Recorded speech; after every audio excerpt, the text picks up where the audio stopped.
جب ہم وید پڑھتے ہیں اس میں لکھا ہوا ہے یجروید ادھیائے نمبر 32 شلوکا نمبر 3 میں نہ تسیہ پرتما استی، اس بھگوان کا کوئی پرتیما نہیں ہے، اس بھگوان کا کوئی بھی عکس نہیں ہے، اس بھگوان کا کوئی بھی آکار نہیں ہے۔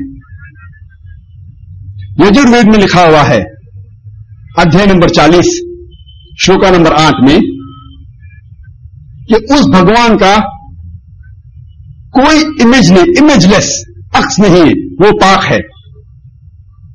اور آگے جب ہم پڑھتے ہیں یجروید ادھیائے نمبر 40 شلوکا نمبر 9 میں لکھا ہے اندھاتم بھوشنتی یا اسمبھوتی اپاستے۔ یہ سنسکرت شلوک ہے جس کی معنی ہے اندھاتم بھوشنتی، اندھکار میں پرویش ہو رہے ہیں، داخل ہو رہے ہیں وہ لوگ اندھاتم بھوشنتی یا اسمبھوتی اپاستے، جو لوگ سمبھوتی کی پوجا کرتے ہیں۔ سمبھوتی کی معنی وہ چیز ہے جو نیچرل ہے، نیچرل چیز جیسے کہ آگ، پانی، ہوا، جو نیچرل چیز ہے اسے کہتے ہیں سمبھوتی، قدرتی چیز، آگ، پانی، ہوا۔ اگر کوئی شخص یہ آگ، پانی یا ہوا کی پوجا کرتا ہے تو وہ اندھکار میں جا رہا ہے۔ اور اس کے آگے لکھا ہوا ہے کہ وہ لوگ اور گہرے اندھکار میں جا رہے ہیں، داخل ہو رہے ہیں وہ لوگ جو سمبھوتی کی پوجا کرتے ہیں۔ جو لوگ اسمبھوتی کی پوجا کرتے مطلب ہوا، پانی، آگ، وہ اندھکار میں جا رہے ہیں۔ اور جو سمبھوتی کی پوجا کرتے مطلب بنائی ہوئی چیز، ٹیبل، کرسی، گاڑی، بدھ، اگر آپ بنائی ہوئی چیز کی پوجا کرتے ہیں تو آپ اور اندھکار میں جا رہے ہیں۔ یہ کہاں لکھا ہوا ہے؟ Yajurveda ادھیائے number 40 شلوکا number 9۔ جب ہم پڑھتے ہیں اتھروا وید کتاب نمبر 20 ادھیائے نمبر 58 شلوک نمبر 3 میں لکھا ہوا ہے دیو مہا اوسی، دیو مہا اسی، مطلب وہ خدا بہت بڑا ہے۔ اور سارے ویدوں میں سے سب سے اہم اور سب سے اونچا وید ہے رگ وید۔ جب ہم رگ وید پڑھتے ہیں اس میں لکھا ہوا ہے کتاب نمبر 1 ادھیائے نمبر 164 شلوکا نمبر 46، اس میں لکھا ہوا ہے ایک کنست وپربہودا ودانتے، ایک کنست وپربہودا ودانتے، جس کے معنی ہے ستیہ ایک ہے، حق ایک ہے، خدا ایک ہے۔ اور سنت لوگ اس خدا کو مختلف ناموں سے پکارتے ہیں۔ تو وید میں لکھا ہوا ہے کہ خدا ایک ہے اور سنت لوگ، عالموں، علماء اس خدا کو مختلف نام سے پکارتے ہیں۔ اور یہ دہرایا گیا ہے رگ وید میں کتاب نمبر 10 ادھیائے نمبر 114 شلوکا نمبر 5۔